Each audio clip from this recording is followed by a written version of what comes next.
All right, well, we got the engine out. Loosen the diff, and we're able to pull the rear spline out. I think we showed that already. The front spline was a little bit harder.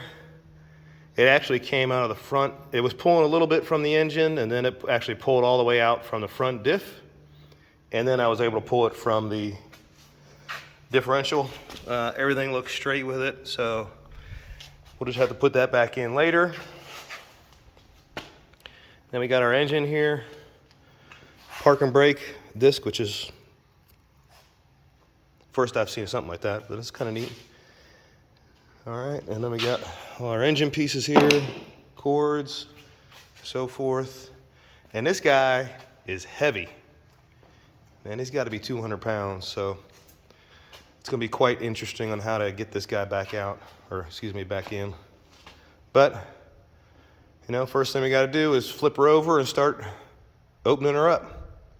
And then we'll see what we got with the bearings and the crankshaft.